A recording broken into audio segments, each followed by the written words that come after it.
দাঁড়িয়ে পেশাব করলে কি গুনাহ হবে? ওযু করার পর বাচ্চার পেশাব হাতে লাগলে কি পুনরায় ওযু করব নাকি শুধু হাত ধুলেই হবে? মোবাইল পকেটে নিয়ে নামাজ পড়া যাবে? বিদেশে যাওয়ার জন্য বয়স বাড়লে কি গুনাহ হবে? আমার একটা ডিপিএস আছে, তার সুদ দিয়ে কি আমি নিজের বাথরুম বানাতে পারবো? আজান চলাকালীন ওয়াশরুমে থাকলে মনে মনে আজানের জবাব দেওয়া যাবে কি? বাসায় মেয়েরা কি মাথায় কাপড় ছাড়া থাকতে পারবে যদি বাসায় কোনো পরপুরুষ না থাকে? প্রাপ্তবয়স্ক হওয়ার পর যদি জানতে পারে আকিকা হয়নি, সেক্ষেত্রে করণীয় কি? হাতে কলমের কালি থাকলে ওযু হবে কি? বিয়েতে শেরওয়ানি পরা কি ইসলাম সম্মত? ঘরে কবুতর বা পাখি পালন করা কি গুনাহ? পানির নিচে ছতর ঢাকা লাগবে কি? আজান চলাকালীন সময় নামাজ পড়া যাবে কি না? যদি কেউ 40-এর দাওয়াত দিয়ে থাকে তবে সেখানে যাওয়া কি জরুরি?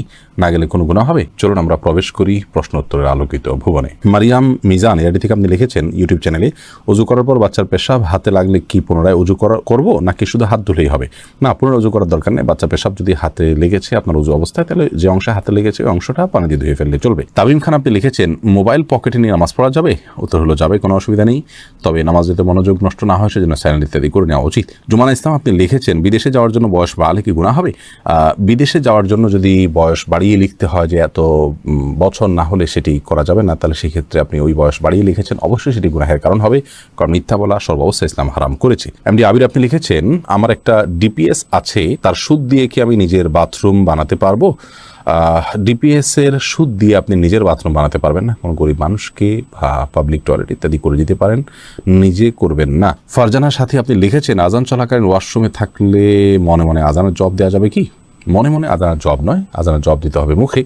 আপনি বাথরুমে থাকলে সেখানে তো আল্লাহর নাম উচ্চারণ করবেন না, এই জন্য আজানের পরপর যদি বের হন তাহলে বাইরে এসে আপনি আজানের জবাব দিতে পারেন, অথবা আপনি দিবেন না। মনে মনে দিলে আপনি সেটা দিতে পারেন, আল্লাহর কাছে সবার আশা করতে পারেন যে আমি চেষ্টা করেছি, আল্লাহ তাআলা সেজন্য সব দিতেও পারেন, কিন্তু আজান মূলত জবাব দিতে হবে মুখে, বাথরুমে সেটা করা যাবে না। অতএব করতে পারছেন না সেজন্য মনে মনে আপনি দিতেই পারেন আপনার মনের সান্ত্বনার জন্য, এবং আল্লাহর কাছে সবার আশাও আপনি করতে পারেন। তাহমিনা খাতুন লিখেছেন শীতের দিনে অনেকে মুজাফরে সালাত আদায় করেন, এটাতে সালাত হবে কিনা? শীতের দিনে যদি মুজাফরে সালাত আদায় করেন কোনো অসুবিধা নেই, হয়ে যাবে। মুক্তি ইসলাম আপনি লিখেছেন বিসমিল্লাহ বলে ওযু শুরু করলে ওযু হবে কি? কোনো সূরা পাঠ না করে বিসমিল্লাহ বলে যদি আপনি ওযু শুরু করেন তাহলে ওযু হয়ে যাবে।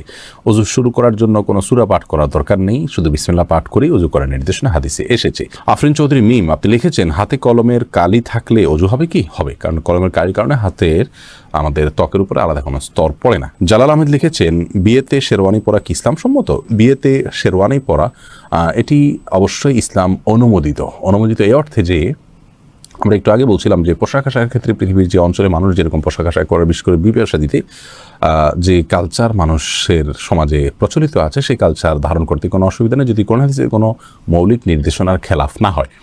অতএব পোশাক আশাকের ক্ষেত্রে আমরা এরকম পোশাক পরতে পারবো না এরকম কোনো নিষেধাজ্ঞা নেই, শেরওয়ানি পরা যাবে না এমন কোনো কথা নেই, বিধায় শেরওয়ানি পরাতে কোনো সমস্যা নেই, বরং বিয়ের দিন বিশেষ পোশাক পরাটাই হলো কাম্য। এফএন নীলা আপনি লিখেছেন প্রাপ্তবয়স্ক হওয়ার পর যদি জানতে পারে আকিকা হয়নি, সেক্ষেত্রে করণীয় কি? বয়স্ক হওয়ার পরও আকিকা দেয়া যায়, এটি বেশিরভাগ ইমামদের মত।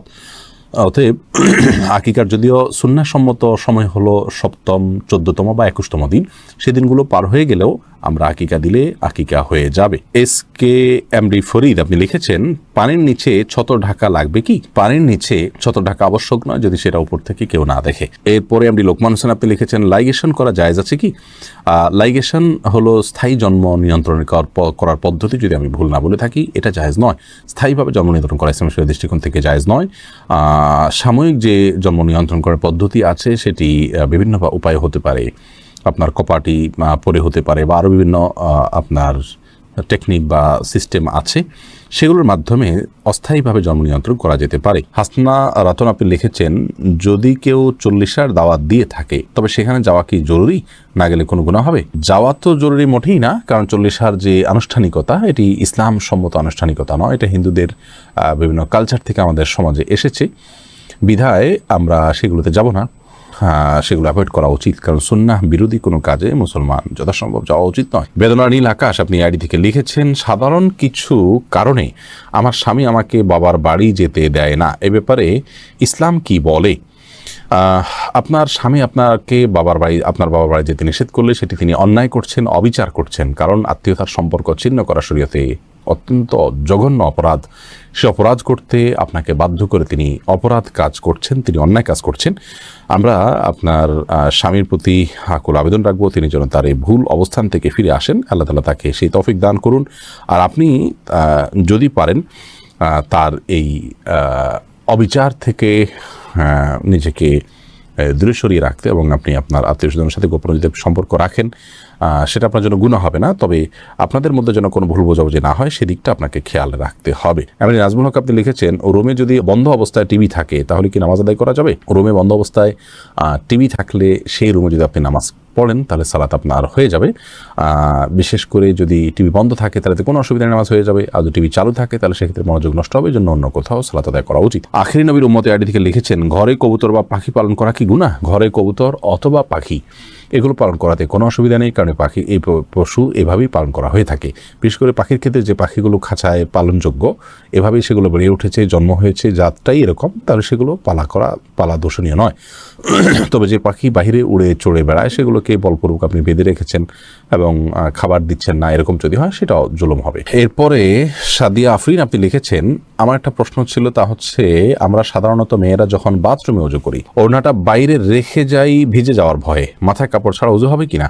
মাথায় কাপড় ছাড়া উজু হবে, কোনো অসুবিধা নেই। আপনি উজু করতে গেলে মাথায় কাপড় দিলে তো বরং কাপড় ভিজবে, এটাই তো স্বাভাবিক। আপনি মুখের চুলের গোড়া থেকে নিয়ে আপনার কানের লতি পর্যন্ত সব যখন ধুইতে যাবেন তখন তো আপনার ওড়না ভিজে যাবে, অতএব ওড়না খুলে উজু করাতে কোনো অসুবিধা নেই। গোলাম আজম আপনি লিখেছেন, আমার অফিসে স্যারদের স্যালুট দিতে হয়, এখন স্যালুট দেওয়া কি জায়েজ হবে? স্যালুট দেওয়ার ক্ষেত্রে আপনি যেহেতু শরীরের কোনো বিধান লঙ্ঘন করতে হচ্ছে না, আপনি মাথাটা আপনার সোজা টান রেখে আপনি স্যালুট দিচ্ছেন বিধায় হারাম হবে না, চাকরির খাতিরে এটা আপনি করতে পারেন। পিআইডি থেকে আপনি লিখেছেন, নামাজের সময় আম্মু কোনো কাজের আদেশ দিলে কি করব? যদি নফল নামাজ হয় আর আম্মুর এই কাজটা খুব বেশি গুরুত্বপূর্ণ হয়, ডাক শুনে বুঝতেছেন যে খুব জরুরি, আম্মু খুব সিরিয়াসলি ডাকছে, তাহলে আপনি নফল নামাজ ভেঙে আম্মুর কথা শুনবেন, পরবর্তীতে সে নামাজ পড়ে দিবেন। আর যদি ফরজ নামাজ হয় তাহলে আপনি নামাজ শেষ করে যতটুকু তাড়াতাড়ি করা সম্ভব করে তারপর আপনি আম্মুটাকে সাড়া দিবেন। জায়নামাজে আপনি লিখেছেন, জায়নামাজের দোয়া কি পড়া লাগে আর মেয়েরা কিভাবে সেজদা দিবে? জায়নামাজের দোয়া বলতে শরীয়তে বিশেষ কোনো দোয়া নেই। আমরা জায়নামাজের উপরে দাঁড়িয়ে সরাসরি সালাত শুরু করব। আমরা যে ইন্নেওয়াজ যেহেতু এরকম একটা দোয়া শিখেছি জায়নামাজের নামে, এরকম কোনো বিশেষ আপনার দোয়ার কথা কোরআন হাদিসে কোথাও বলা হয়নি। সোহানা সুলতান আপনি লিখেছেন, অজুর সময় ঘাড় মাসে করার বিধান কি? অজুর সময় ঘাড় মাসে করাটা বিশুদ্ধ কোনো হাদিস দ্বারা প্রমাণিত নয়। এক্ষেত্রে অনেকগুলো বর্ণনা আছে, এই বর্ণনাগুলোর বেশিরভাগই আপনার অগ্রহণযোগ্য, অনেকগুলো জাল, অনেকগুলো জয়ীফ।